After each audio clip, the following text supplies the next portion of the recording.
Hello दोस्तों, आपका स्वागत है इजी कॉन्सेप्ट में। आज हम पढ़ने वाले कक्षा 10वीं विज्ञान सेट सी का प्रश्न नंबर 1। सही विकल्प लिखिए।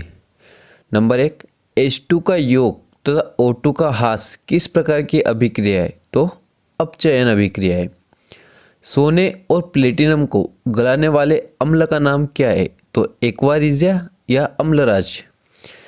कौन सी मिश्र धातु में पारा अवयवी होता है? तो अमलगम में।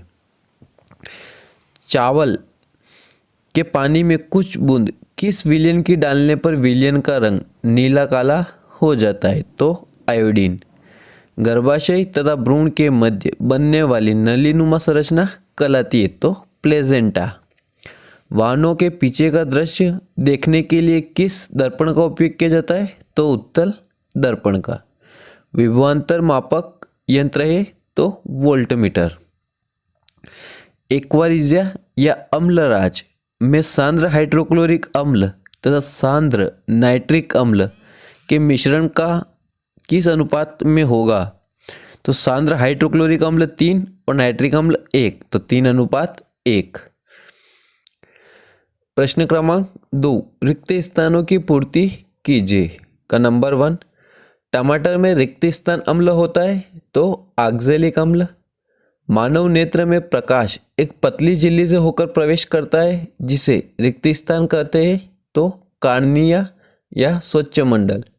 नंबर 3, जो धातुएं कठोर सतह से टकराने पर आवाज उत्पन्न करती है उन्हें रिक्त स्थान कहते हैं? तो ध्वनिक या सोनोरस। नंबर 4, अंडक का शीर्ष भाग रिक्त स्थान कहलाता है? तो वर्तिकाग्र। नंबर 5, समतल दर्पण की फोकस दूरी रिक्त स्थान होती है? तो अनंत। नंबर 6, घरेलू विद्युत परिपथ में सभी उपकरण रिक्त स्थान क्रम में लगे या संयोजित होते हैं? तो समांतर क्रम में। मनुष्य की कोशिका में गुणसूत्र रिक्त स्थान जोड़े में पाए जाते हैं? तो 23 जोड़े। और अगर गुणसूत्र की संख्या पूछे तो इसका डबल 46 गुणसूत्र। प्रश्न क्रमांक 3, सही जोड़ी बनाइए।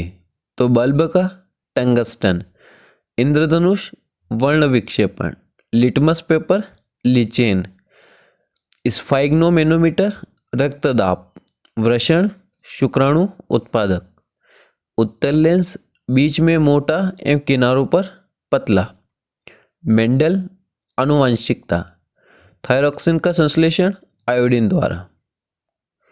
प्रश्न नंबर 4, एक वाक्य में उत्तर दीजिए। नंबर 1, एक इलेक्ट्रॉन पर कितने आवेश होते हैं? तो उत्तर 1.6 × 10⁻⁻19 कूलाम। पुनरुद्भवन का एक उदाहरण लिखिए। तो हाइड्रा।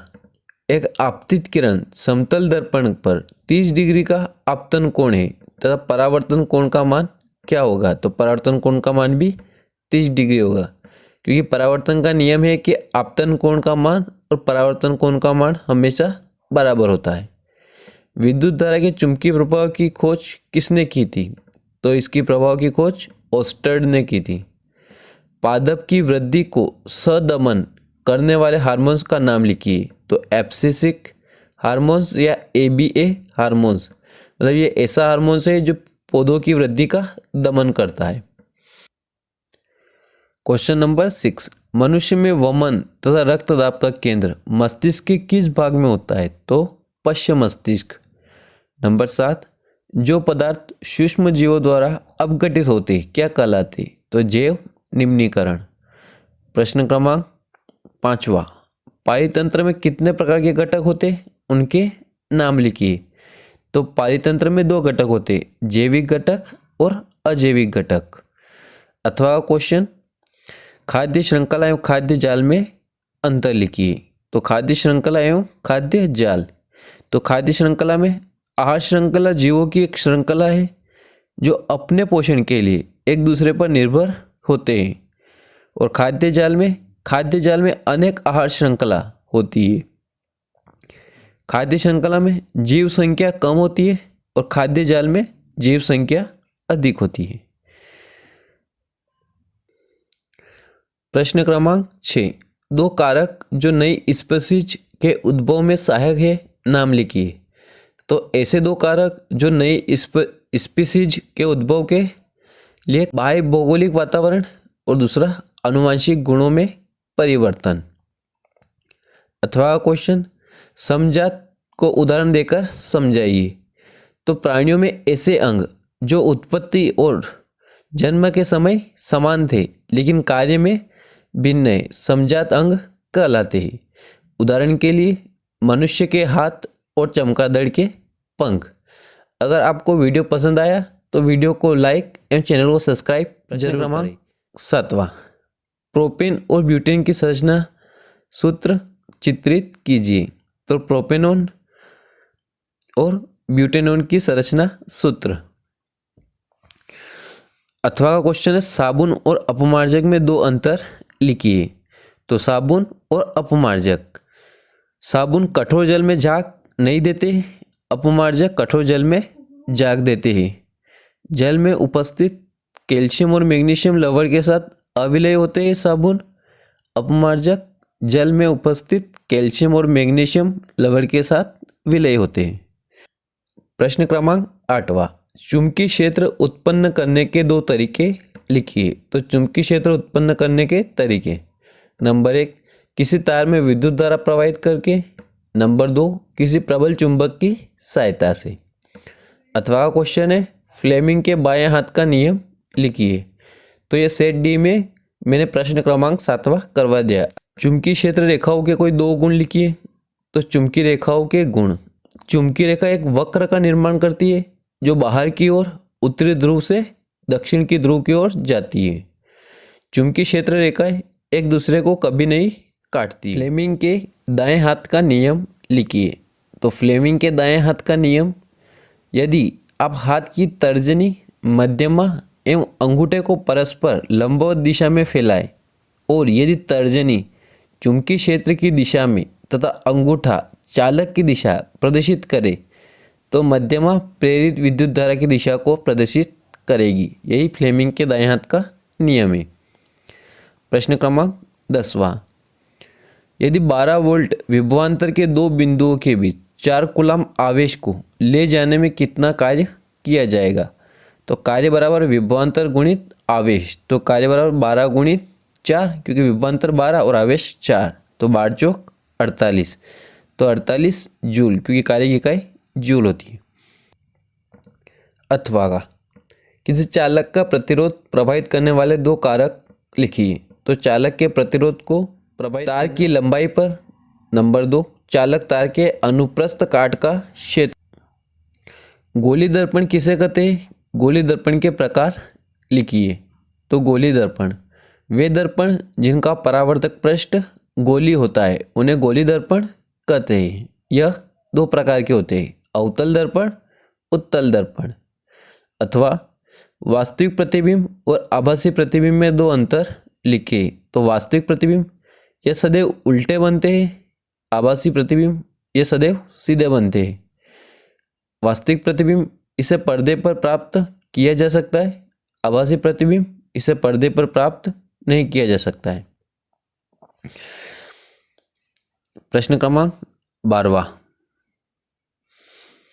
उस लेंस की फोकस दूरी ज्ञात कीजिए जिसकी क्षमता 20 डायोप्टर है और यह किस प्रकार का लेंस है। तो लेंस की क्षमता, लेंस की फोकस दूरी f बराबर 1/p। तो 1/p का मान 20, तो 20 का 1 में भाग देना 0.05 सेंटीमीटर। अगर फोकस दूरी धनात्मक है तो उत्तल लेंस है और फोकस दूरी ऋणात्मक है तो अवतल लेंस है। तो इसमें फोकस दूरी धनात्मक है मतलब उत्तल लेंस। प्रकाश के परावर्तन के दो नियम लिखिए। तो प्रकाश के परावर्तन के नियम, नंबर 1, आपतित किरण तथा अपवर्तित किरण और अभिलंब तीनों एक ही तल में होते हैं। नंबर 2, आपतन कोण का मान परावर्तन कोण के बराबर होता है। प्रश्न क्रमांक 13वां, परागकण एवं निषेचन में अंतर लिखिए। परागकोश में परागकणों के वर्तिकाग्र पर पहुंचने की क्रिया को परागण कहते हैं। नर एवं मादा जनन के मिलने को निषेचन कहते हैं। यह एक बाह्य प्रक्रिया है। यह बीजांड के भीतर होने वाली क्रियाएं। अथवा का प्रश्न है, निम्न के कार्य लिखिए। नंबर 1 शुक्राशय, नंबर 2 पुंकेसर, नंबर 3 अंडाशय, नंबर 4 प्रोस्टेट ग्रंथि। तो शुक्राशय का कार्य शुक्राणु का निर्माण करना, पुंकेसर परागकणों का निर्माण करना, अंडाशय अंडाणु का निर्माण करना तथा मादा हार्मोन्स का स्त्रावण करना, प्रोस्टेट ग्रंथि वीर्य का निर्माण करना तथा मूत्र मार्ग और शुक्राणु के मार्ग को अलग करना। प्रश्न क्रमांक 14, जाइलम और फ्लोएम में दो अंतर लिखिए।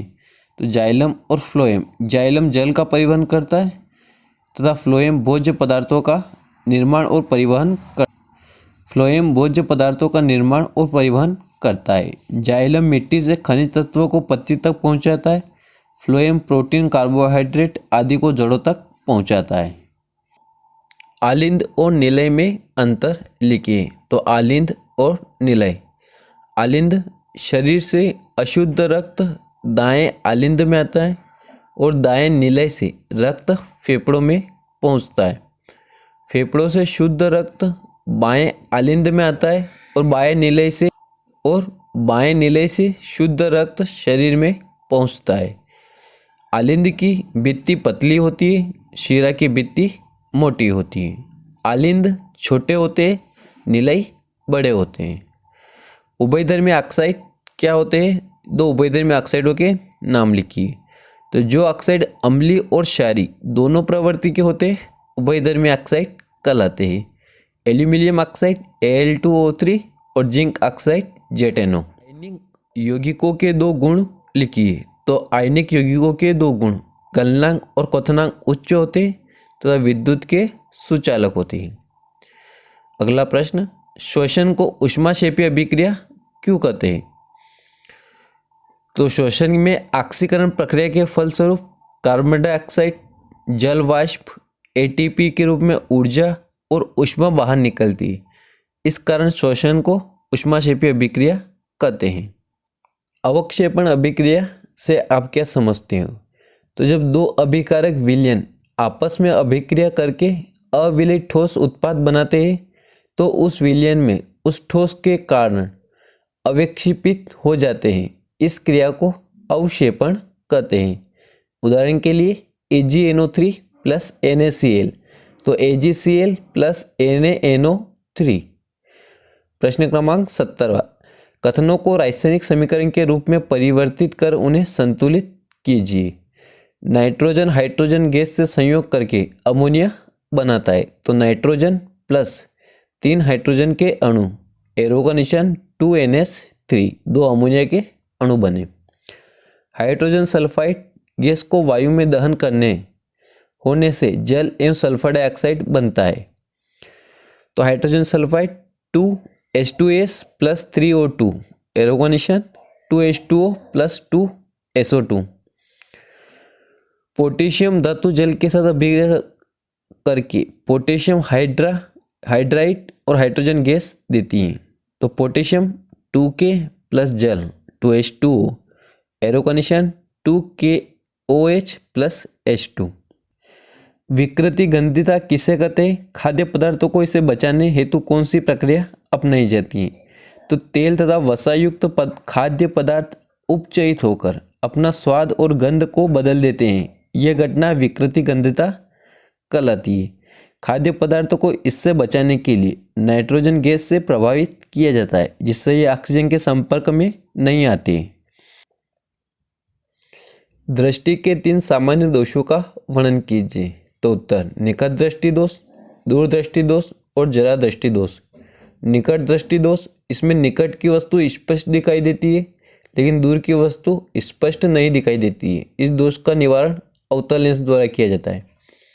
दूर दृष्टि दोष, इसमें दूर की वस्तु स्पष्ट दिखाई देती है और पास की वस्तु स्पष्ट नहीं दिखाई देती है। इस दोष का निवारण उत्तल लेंस द्वारा किया जाता है। जरा दृष्टि दोष, आयु में वृद्धि होने के साथ नेत्र की समंजन क्षमता घट जाती है जिससे पास और दूर दोनों स्पष्ट नहीं दिखाई देते। इसे द्विफोकस लेंस द्वारा ठीक किया जाता है। मानव नेत्र के किन्हीं भागों के नाम लिखिए। तो मानव नेत्र के प्रमुख भाग, रेटिना। तो मानव नेत्र के रेटिना पर वस्तु का प्रतिबिंब बनता है। पक्षमाभि कोशिका ये नेत्र में आने वाले प्रकाश को नियंत्रित करती है।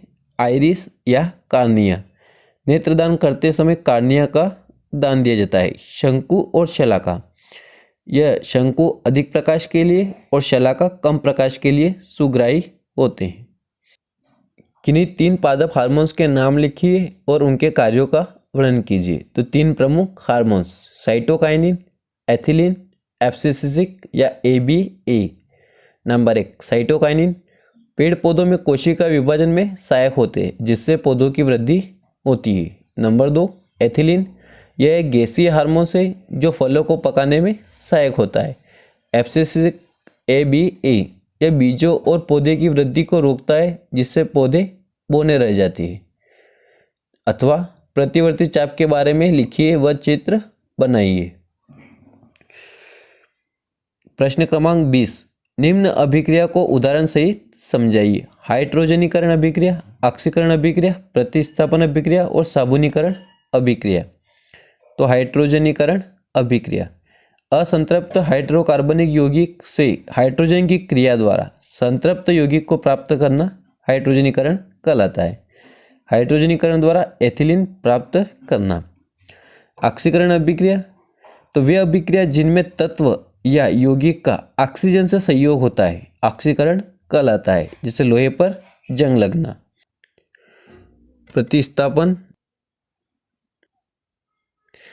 प्रतिस्थापन अभिक्रिया तो सौर प्रकाश की उपस्थिति में हाइड्रोकार्बन क्लोरीन से अभिक्रिया करते हैं तथा हाइड्रोजन के परमाणु को विस्थापित करके स्वयं उसका स्थान ग्रहण कर लेते हैं। यह अभिक्रिया प्रतिस्थापन अभिक्रिया कहलाती है।